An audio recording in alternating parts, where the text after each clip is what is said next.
Hello hi అండి, అందరికీ welcome to our channel. మరొక రెసిపీ, బ్రేక్ఫాస్ట్ రెసిపీ అండి. ఇది పన్నీర్ దోశ ఎలా తయారు చేయాలో చూపిస్తానండి. సింపుల్ అండ్ ఈజీగా చేసుకోవచ్చు. ఇది బాంబే రవ్వ ఉంటుంది కదా, అది ఒక కప్పు తీసుకున్నాను. ఒక కప్పుకి ఒక కప్పు పెరుగు తీసుకున్నాను. అలాగే కప్పు వాటర్ కూడా తీసుకుని మిక్స్ చేసుకొని పక్కన పెట్టుకోవాలి. ఒక 10 మినిట్స్ అలా. ఈలోపు నేను కొన్ని వెజిటేబుల్స్ కూడా అందులోకి మిక్స్ చేశాను.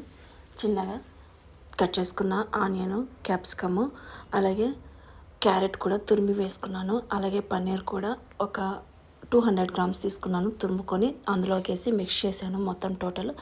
అలాగే దాంట్లో టేస్ట్కి తగ్గట్టు సాల్ట్ కూడా వేయాలి. ఇందులోకి ఈనో వేసాను నేను ఒక ప్యాకెట్ వేసాను. అలాగే అందులోకి 1 టీ స్పూన్ అలా చిల్లీ ఫ్లేక్స్, 1 టీ స్పూన్ అలా ఒరిగానో కూడా వేసి మిక్స్ చేశాను. టోటల్ అంతా ఒక 15 మినిట్స్ అలా నానబెట్టుకోవాలి, పక్కన పెట్టుకోవాలి. ఈ పిండి తర్వాత మిక్స్ చేసుకొని స్టవ్ మీద పెనం పెట్టి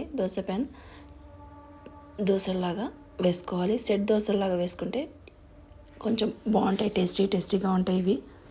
ఇవి ఇన్స్టెంట్గా అప్పుడప్పుడు వేసుకోవచ్చు. దోశ పిండి లేనప్పుడు అలా ఇది వేసుకోవచ్చు, అప్పటికప్పుడే తినేయచ్చు. టేస్టీగా బాగుంటాయి, హెల్తీ కూడా. వెజిటేబుల్స్ కూడా అన్నీ వేసాం కదా ఇందులోకి.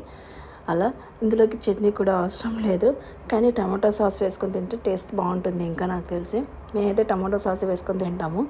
మీకు ఈ వీడియో నచ్చినట్లయితే మీరు ఒకసారి ట్రై చేయండి. ఇలా పిల్లల బాక్సులకు కూడా లంచ్ బాక్స్లో పెట్టి పంపించచ్చు. ఈ వీడియో నచ్చినట్లయితే లైక్, షేర్, సబ్స్క్రైబ్ చేసుకోండి, మర్చిపోకండి. మరిన్ని వీడియోని అప్డేట్ చేస్తూ ఉంటాను, ట్రై చేస్తాను చేయడానికి. ఓకే, బాయ్ అండి అందరికీ, బాయ్.